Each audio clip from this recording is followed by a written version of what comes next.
Making Magic with Mr. Craig.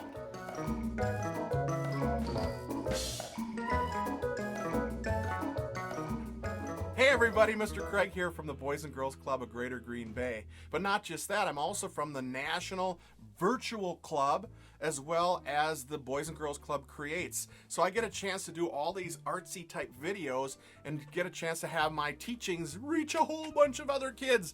And that makes me super excited, but also a little bit nervous if I'm being honest. Now, I am going to be teaching you about the visual arts like drawing, painting, perspective, making comics, things like that. But I'm also going to teach you about the other things that are in the realm of the arts. Perhaps I'll do a music video or something about dancing, although that's a pretty tough one for me, dancing. I can teach you guys about improv comedy. That would be kind of fun, but performing magic as well. Maybe even talk to you a little bit about culinary arts. Check it out. I made some salsa this weekend. That looks great.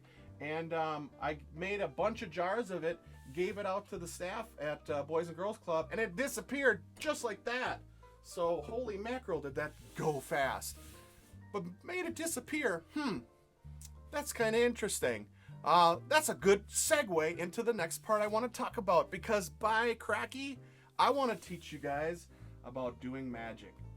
Magic has been around for a long time, and people have been performing illusions for as long as they've been entertaining other people. I imagine two cavemen sitting around, and one reaches over and grabs a rock out of his friend's ear, and his friend is like, oh, and they have a little jolly little laugh over it. I've got a trick that I can explain and teach you guys how to do. It's called the French drop, and it's one of the very first magic tricks that magicians like to learn. It can be done with darn near anything. You can find a quarter, you can find a glue stick, you could find a little mini GoPro camera. All these things could be used to do a trick like this, but what I'm ultimately going to do it with is my new assistant. His name is Herschel. Say hi to everybody, Herschel.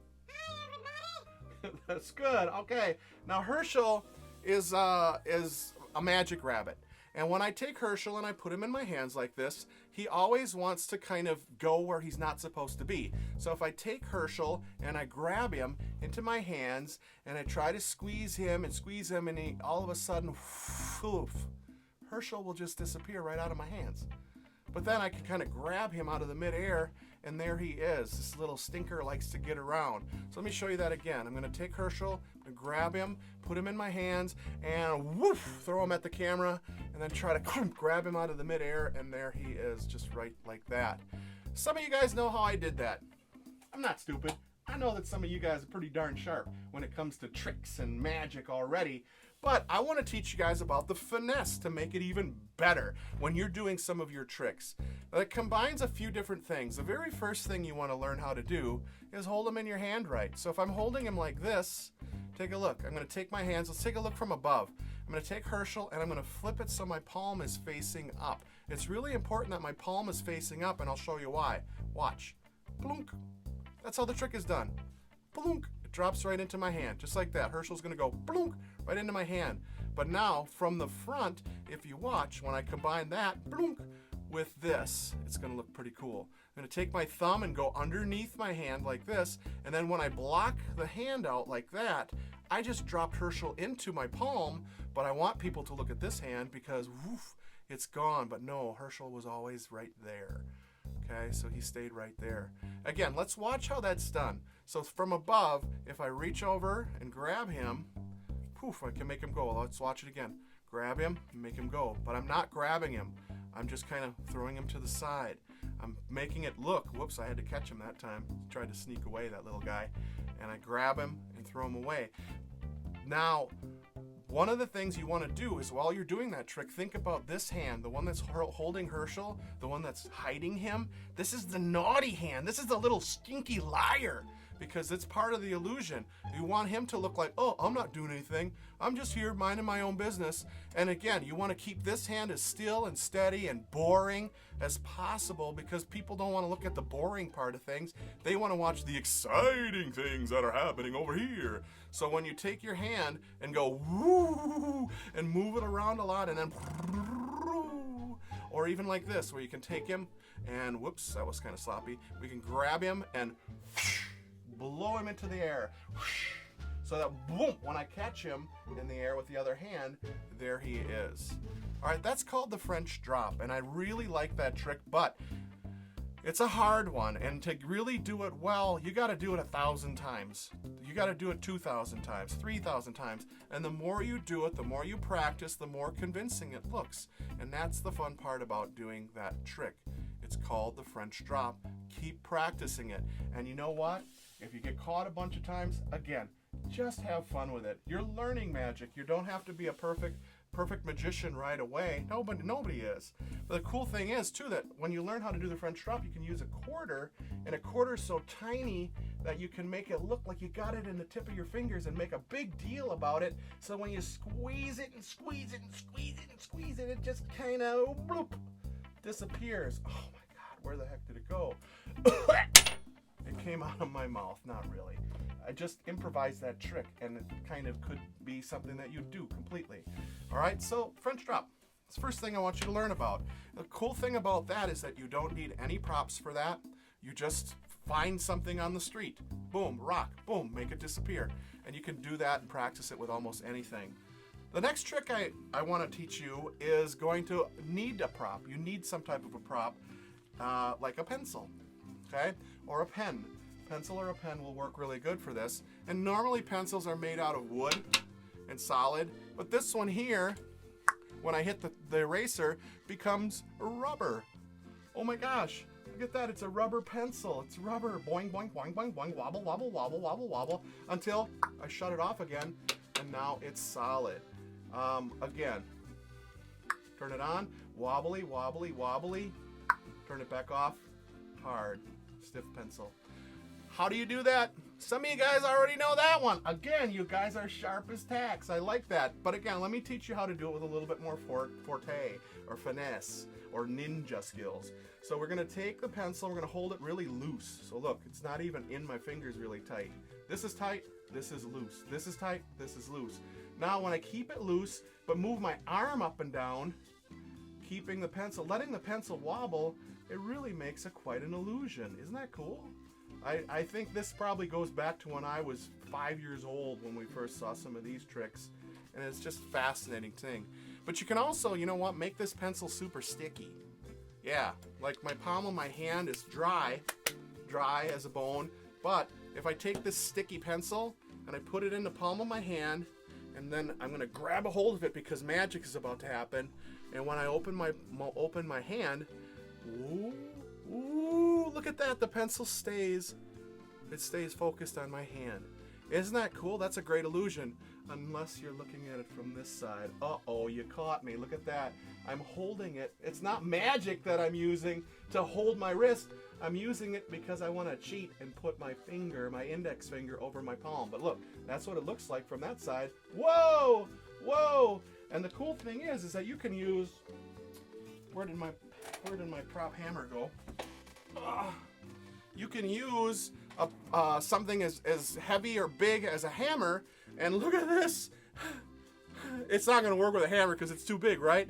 No, it does work. Look at that. It sticks right to my hand. Isn't that crazy? It says it's just like there, but look, it's just that magic finger. Mop handles, baseball bats, samurai swords, whatever you guys can find, you can do that trick with it. Don't do it with a samurai sword. That just seems dangerous, doesn't it? Yeah, unnecessarily so. Pencils and with your hands, those are two tricks we can do. The last one I want to show you is something you've got to build, because I want to make something that can make this quarter disappear. And this one kind of was really a lot of fun. I'll show you how we did it.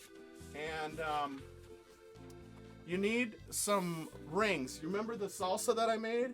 I made this salsa, and when you're canning jars, there's a little ring that comes with the process of canning, and the rings kind of look like this when they're not on a jar.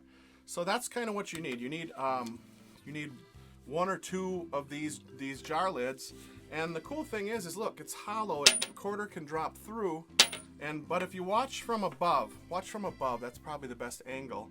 When we drop through a quarter, we can kind of do it like this, and the quarter will stay where it is. But if I want to, I can kind of make the quarter disappear and make the quarter come back. Make the quarter disappear, make the quarter come back. Now, you might have figured out how that's done, but I want you to watch. We did this with some of my kids at the club, and they had a lot of fun with it. Check it out. Take this ring. Okay? And so what I'm gonna have you put is put it over the corner. So you can see, right? Right? So I'm gonna put it right here. Now it's my turn. So I'm gonna shake it a little. Right? And now, watch. It's gone. Oh my God! And now, it's back. Whoa! It's unseeable. Oh, I know how to do that. Wait a second. Ready? Done. Pick it up. I love how they did that. And you know what? They got caught. But that's all right. They had a laugh with it. If they would have done the trick once, maybe 1.5 times, and walked out of there, they might have never gotten caught with how they did the trick. But they actually kind of let the kids get their hands on the props. And anytime that happens, you might be in for some trouble, because they'll figure out how it's done. You guys saw how it's done. It's pretty easy. There's a little piece of paper glued onto the bottom of one of the rings. So when you're take a look from above, when you're using it, it just kind of is covering up the quarter really quickly, and you can't see it. Again, you can use your hand to kind of block it so that people are more in awe. Where did it go? Is it in your hand? Or you can kind of do it face out like the kids did, and it's like, look at that, it disappears. And as you could see in the video, it really made a big difference. What I did to do this is I took a lid and I took a glue stick just like this and ran it around the inside of the lid, stuck it down on the paper, let it dry, and then trimmed it out so that it's a perfect circle and it would really work as a disguise. Now this one's seen better days, so it's starting to come apart, but it works, the illusion works pretty darn good. So I want to show you this. This is a hammer, okay, sledgehammer, and on the count of 3 I want to try to make it disappear. So let's see what I can do with that. 1, 2, 3. Oh wow, that worked out better than I thought it did. Where the heck did that hammer go? It just disappeared. And I'm in awe every time. It just kind of, I wish I could describe how it feels, because it's almost like electricity where it just disappears. It's amazing. Or is it? Not really. It's called a jump cut, and it's an early trick that's done with video or film. And that's the only way it could be done. You can't do a trick like that in real life. You could only do it on video. So if I've got filmmakers out there, that's a really great trick. There was a filmmaker by the name of George Méliès, and George Méliès lived in 1861 is when he was born, but he passed away in 1938. So he lived a long life to be about 76 years old, and when he was alive, movie cameras were just starting to come out and be this thing that is like, wow, what is this? No one's ever seen this massive technology before. So George Méliès, who was an actor, a filmmaker, a set designer, an illusionist, he took his skills and all of a sudden started making movies where things would just disappear just like that. And it's called a jump cut. So what they do is they take the hammer and they go 1, 2, 3 and drop it into their lap, and then they cut out the part where the thing drops into their lap. So, and then I just fake it. Wow, where'd it go? Blah, blah, blah. And to make it more obvious too, or not obvious, but to create the illusion a little bit better, this is a foam hammer. It's not even real. It's a little bit bouncy. It's a little too hard to really hit yourself too hard with it, or it could break my glass counter. But this works good for an illusion as well. All right. So where are we now? We are now at the end of our very first magic lesson, and I want you guys to practice some of the magic that you want to do. If you're going to be a filmmaker, you can practice some of the jump cuts in some of your videos. That's always an easy trick. But you can also practice the visual tricks that I taught you. And again, don't be upset if someone catches you. You're just starting to learn out. If I had a nickel for every time I got caught with a magic trick, I would have $1,000. So it's you get caught a lot. And it's all part of just being able to perform for somebody, letting yourself out there, putting yourself out there as a performer, and smiling and having a genuine good time as you're entertaining somebody can really be a great way to feel great about yourself, and the people around you feel great about being with you too. So it's a fun thing, and not just that, you guys, but you're part of a secret society then, where you have this secret as to how that trick was done. And if you wanted to, you can do the trick once and walk away, and people will be like, how did he do that? Or you can do it by the time you get to the 5th time you've done the trick, people will be sharp and people will figure out how you did your tricks. And they'll be like, I know how you did that. And so it's up to you. Do you want to share your trick with people, or do you want to keep it as a secret for yourself? Because the saying is, a magician never does their trick twice the same way. So keep that in mind. My name is Mr. Craig, and this is the first of many videos about magic. I hope you enjoyed it, and I hope to see you back here at the Virtual Club or the Boys and Girls Club Creates sometime, and I want you, most of all, to stay creative. All right? So I'm Mr. Craig from the Boys and Girls Club of Greater Green Bay, and I'll catch you later. See ya.